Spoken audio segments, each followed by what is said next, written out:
Hello, I hope you're well. Welcome or welcome back to my channel and welcome to today's video, which is my August TBR. Now, I am channeling some serious big Noel energy here because I am trying to accomplish all of the things, literally all of the things during the month of August. I'm participating in 3 readathons. I'm trying to read books for Whit Month. I also have like a secret TBR in the background, and per usual, I also have my work book club's book that I need to read. So there's just a lot. We're trying to cram a lot into this month. I'm not necessarily setting myself up for success here, but who doesn't love an overly ambitious TBR? So I'm going to talk you through all the books that I'm trying to read in August and the many strategic ways that I'm trying to make books count for prompts from multiple readathons so that I can hopefully complete all of them. So why don't we just dive right in? Firstly, I just want to touch on Whit Month, which is Women in Translation Month. This is something that I discovered last year, mostly because of Bookstagram, but also on BookTube. And it's really this month that's meant to raise this awareness over the fact that there is this massive gulf in the representation when it comes to translated works. The number of works that are written by women and then translated from their original language into English is significantly smaller than male writers being translated into English. And so what does that mean as far as representation and all of that? So I do try to participate in Whit Month now every year. This would be my second year, but it's something that I try to remain cognizant of during the course of the entire year when I'm selecting books. So I do have some women in translation that I'm trying to kind of spread out over the course of the 3 readathons in order to at least read 3 or 4 translations this month. So more to come on that. But as for the readathons, I do have 3, as I mentioned. 2 of them are in the first half of the month. So there is the Enneagram Readathon, which is from August 1st to August 14th, and then there is also the Avatar Last Airbender Readathon, which is also from August 1st to August 14th. So for the Enneagram Readathon, there are a bajillion hosts because there are 2 hosts for each Enneagram type. And I chose the team that goes along with my Enneagram. I am a hardcore Enneagram 1. So the hosts for that team are Jess and also Sarah, and I'll put their information in the description box for you. But there are 3 challenges for the Enneagram 1s, who are the reformers. And one of those is to read a book that has an even number of pages, which is just like a satisfying thing, to be quite honest. And so the book that I actually selected for that is one that is a book for Whit Month, and it is Isa's Ballad by Magda Szabo. Now, I have sung Magda Szabo's praises on this channel countless times. Actually, the first book that I read by Magda Szabo was for Whit Month last year when I read The Door, and I actually absolutely fell in love with her as an author. I read another one of her books earlier this year, so I am very, very much excited to read this 3rd book by her. It is translated from Hungarian, and I'm just really, really jazzed about it. Really, really jazzed. So the book itself is about the relationship between these 2 women. I believe it's a mother-daughter pairing in this case, and this is after World War II, and basically Hungary is modernizing in this sort of communist environment, and it's really about the old world and the new world, and what the mother, I guess, represents and what the daughter represents as well. But yeah, I am so jazzed about this book. Magda Szabo is an author who is kind of in consideration right now to become a new favorite author of mine. I don't give that title out lightly. I usually like to read around 3 books by this author, and this would be the 3rd book that I've read of hers. So potentially at the end of this month, I will know whether she is a new favorite of mine. So very excited about that.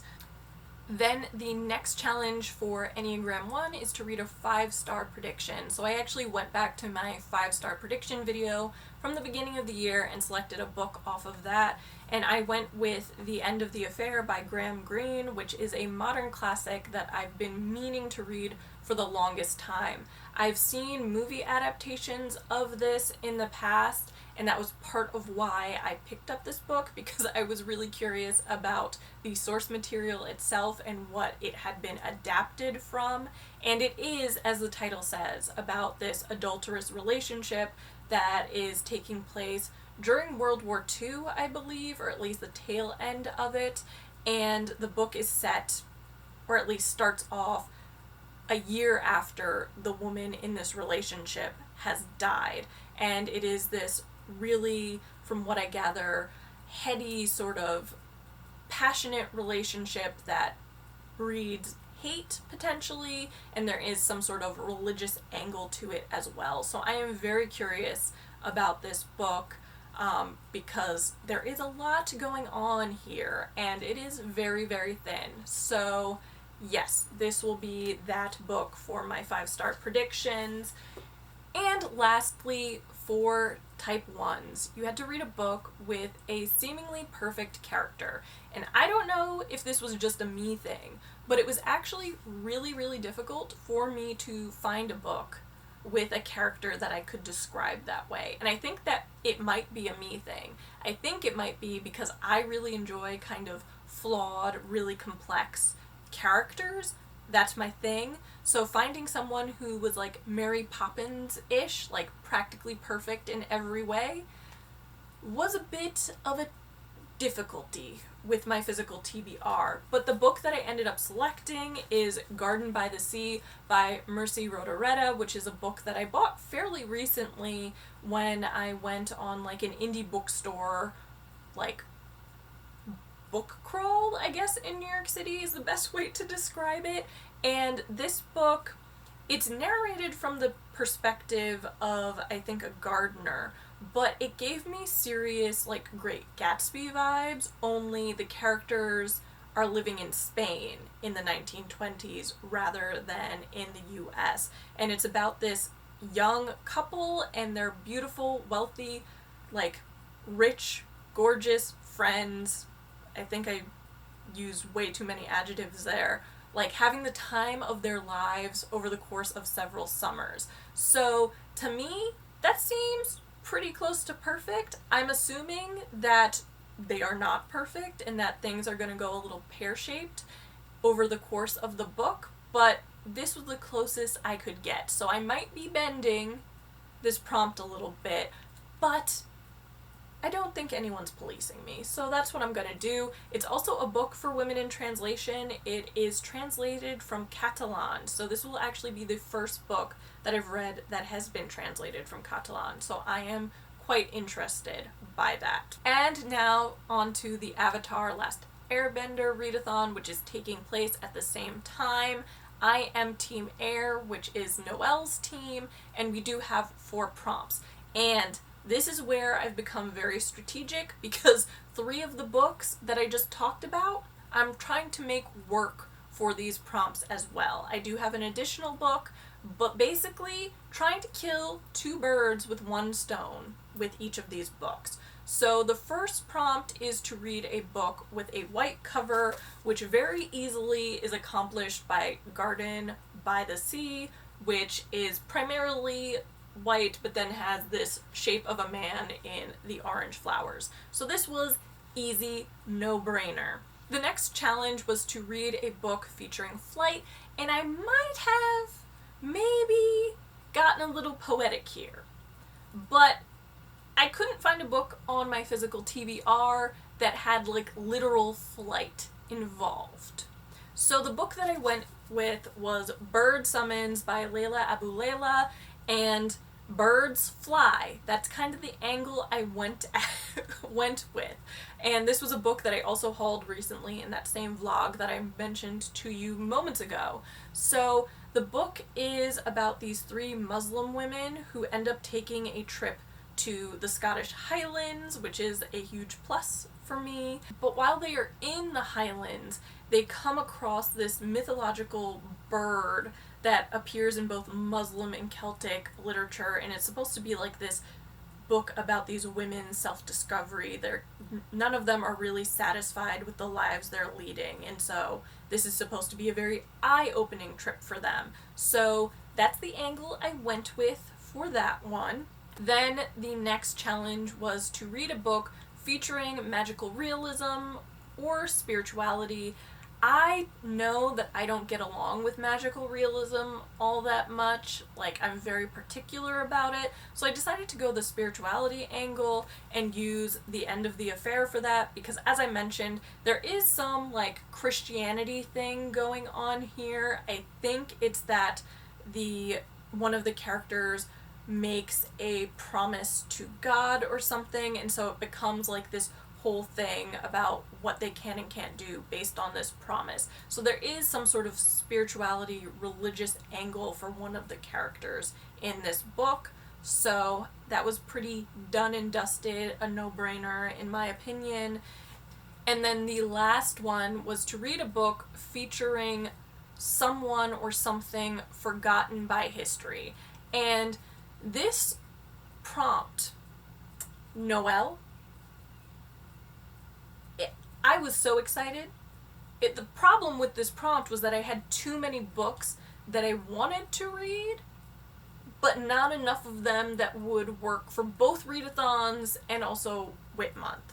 So because I was trying to like do so many things with this one book, I ended up having a very limited list of books. But this is kind of my jam. Like, not gonna lie, I love reading books about women in history that have been primarily forgotten, because let's face it, women have oftentimes been put in the footnotes. So for me, finding historical fiction novels about these women who did these amazing things during their lifetime, but who very few people know about, it makes me so happy. So there were a few books like that I nearly went with, but I decided to actually use Isa's Ballad for this as well, because I realized in reading the other books by Magda Szabo that I really don't know much about Hungary's role in World War II or in sort of this communist world. Like, this is a part of the European history and World War II history and post-war history that I know very little about personally. So I figured that this would work for me, because I do think that there's going to be a lot about both Hungary before the war, Hungary during the war, and then Hungary after the war as a communist country. So that's the angle I went with for that one. Don't know if it fits the prompt exactly, but I think I can make it work. But yeah, that's how I'm approaching this particular prompt. Like, I have so many other books that I could read for it, and to be honest, if I make like headway with some of these books, I might pick up another one for it. I don't know.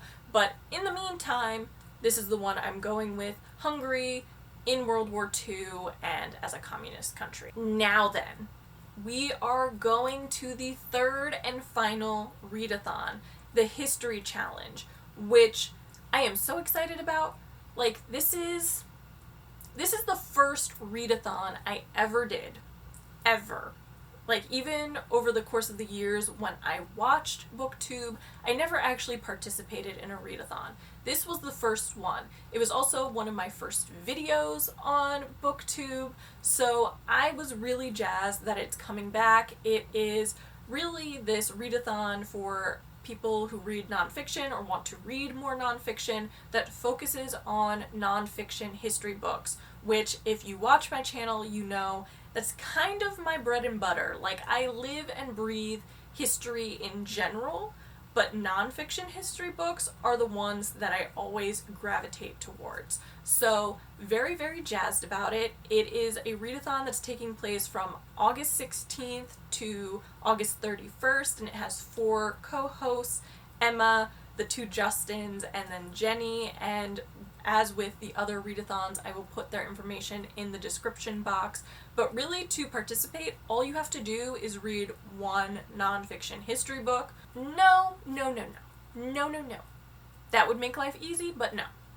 No. Instead, I am trying to black out the entire 9-challenge bingo board. Yes, I am trying to double up where possible, because even I know that there is no way for me to read 9 books in roughly 2 weeks when I work a full-time job, film videos, edit videos, and try to do everything else that I need to do in my daily life. So yeah, trying to double up here and be smart and strategic per usual. But anyway, moving on, talking about the books.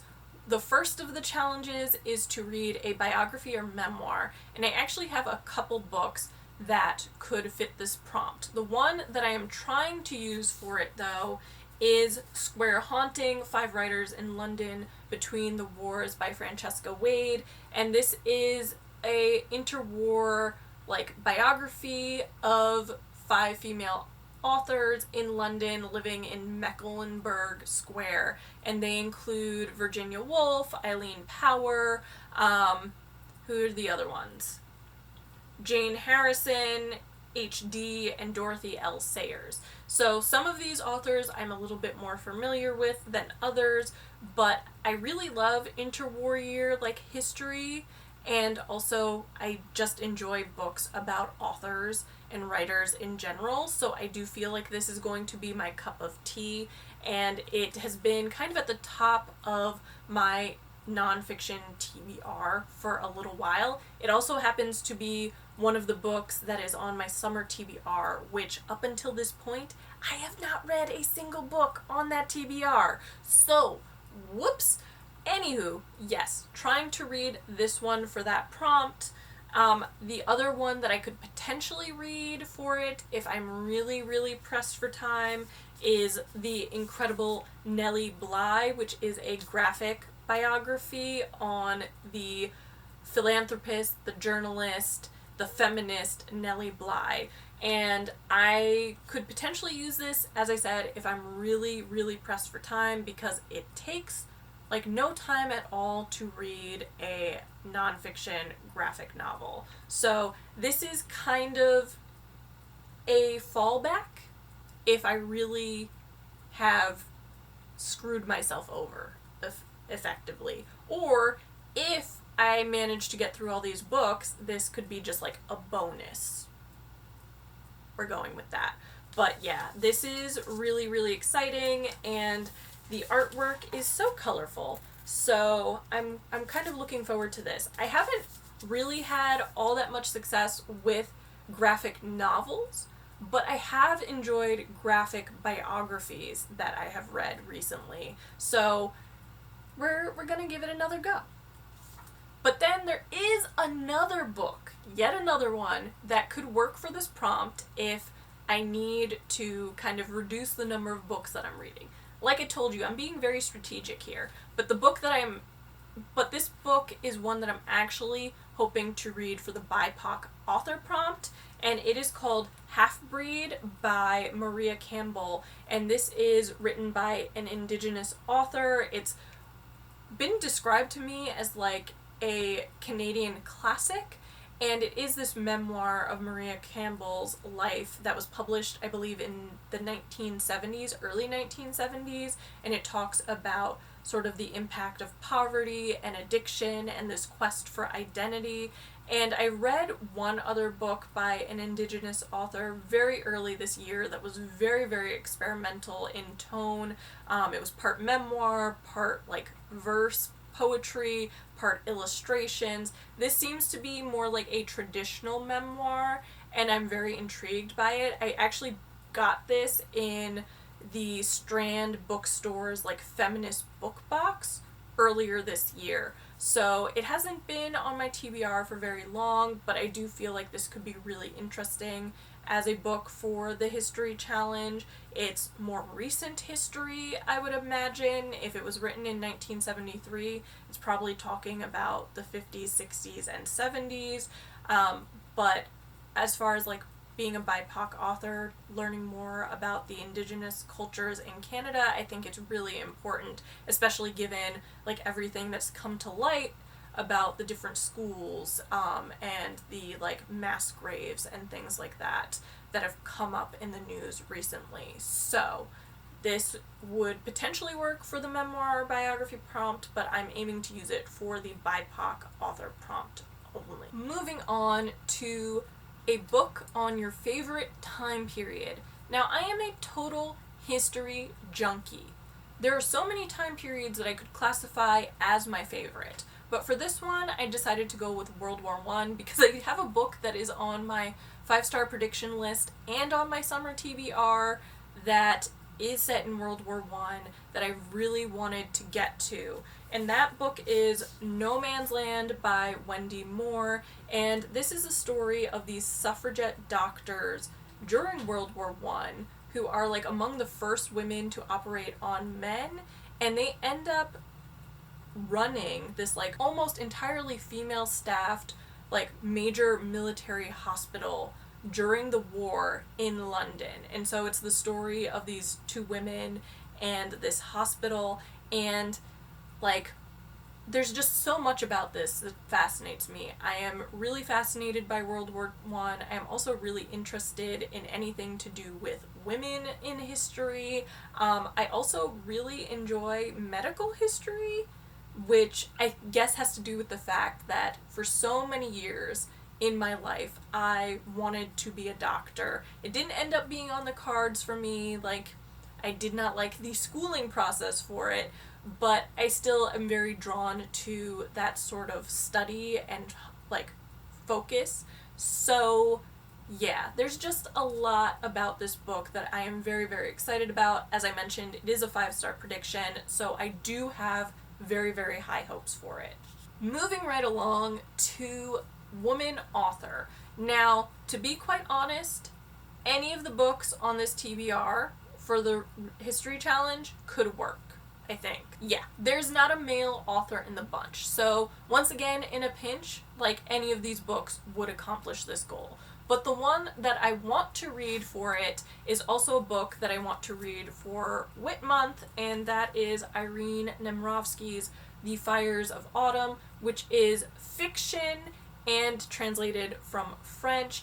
I hesitate to call it historical fiction because it was kind of written almost contemporaneously to the subject of the book. It's set shortly after World War I. The main character was in the trenches and is now kind of trying to create a new life for himself in these interwar years again, but obviously World War II is kind of on the horizon, so I feel like it's going to pack a big punch, but it is written by a female author. This is also the book that I am going to use for the translated prompt, which is perfect for Women in Translation Month, because as I did mention, it is translated from French. Irene Nemirovsky is also another author I discovered last Wit Month, and she is also in contention to become a favorite author of mine. This would be the second book of hers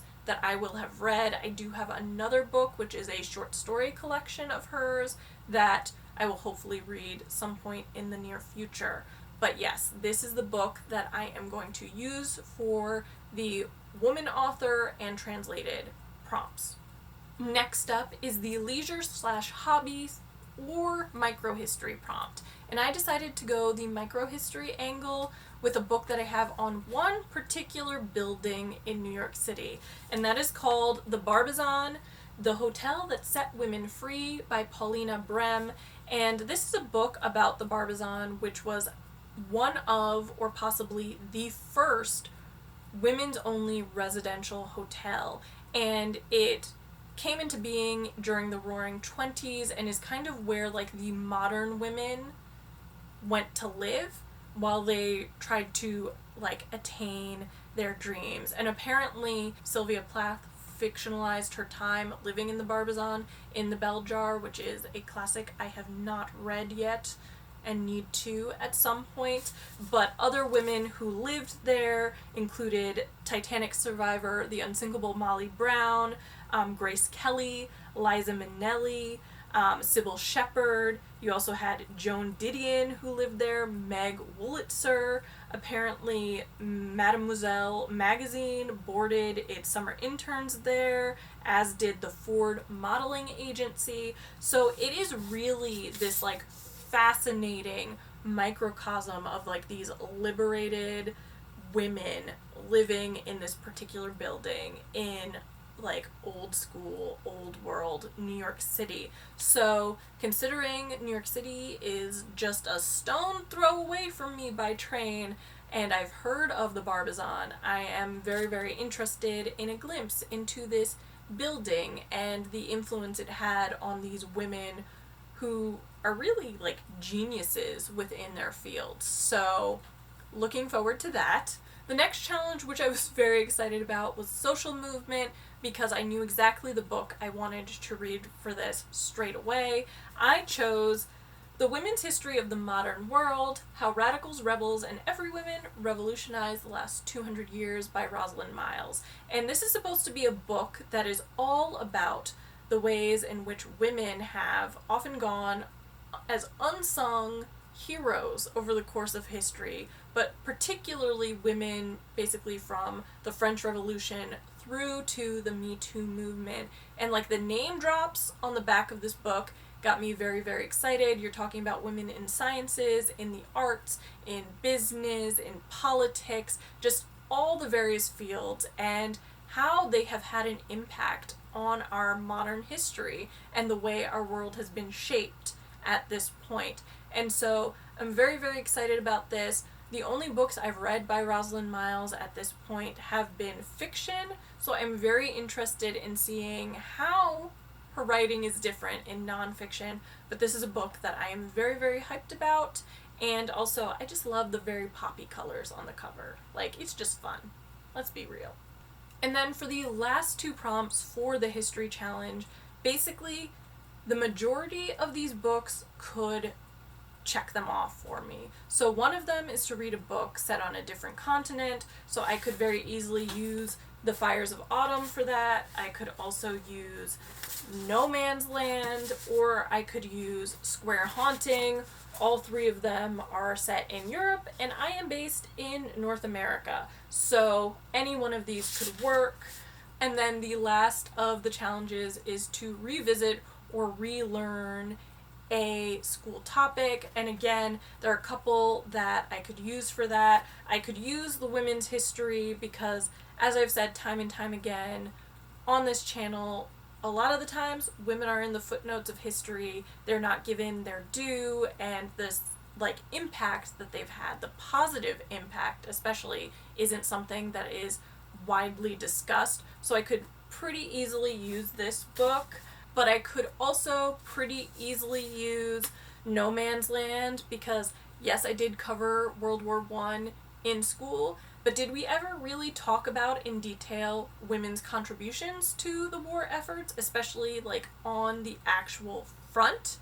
No. So you could very easily use this one, but I could also, in a pinch, use the Nellie Bly graphic biography, because this is a figure that has definitely been mentioned in history classes during like high school, I think primarily, and a little bit in college, but if there is mention of her, it's like one paragraph on the one article, which, I mean, it was a ballsy article, let's be real. Like, she pretended to be insane so she could be institutionalized and go undercover to talk about the conditions within asylums. Like, mind-blowing. Like, I just can't. But that is literally all I know about her. I know very little about her life beyond that, what happened before it, what happened after it, what are her other contributions. But yeah, so I could theoretically use this as well for the revisit or relearn a school topic book. But yeah, those are all of the books. I think it's 11 in total, including the graphic biography, and That's not including, though, the book that I will have to read for my work book club, which currently there's a poll up that has not been selected, but it is also supposed to be a book for Women in Translation Month, but it is a book that I actually have to read because I think it's my turn to lead the discussion. So yeah, that has to be added to the list. The only thing stressing me out, to be quite honest, is that there is no way, like absolutely no way, that while attempting to read all of these books, I can also read an Outlander book, and considering that it is the last week of July and I still haven't read Drums of Autumn, this is potentially 2 months that I have gone without touching an Outlander book.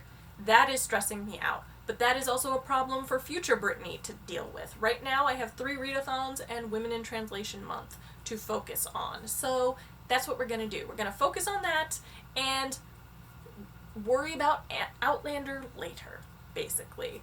But anyway, that's a wrap for me. If you're participating in any readathons, certainly let me know. If you're participating in any of these, let me know what books you're most excited about reading, or if it's one of the team-based ones, the Enneagram or the Avatar Last Airbender, let me know which team you're on. But I do hope you enjoyed this video, and if you did, be sure to give it a thumbs up, comment, and subscribe, and I will see you next time. Bye!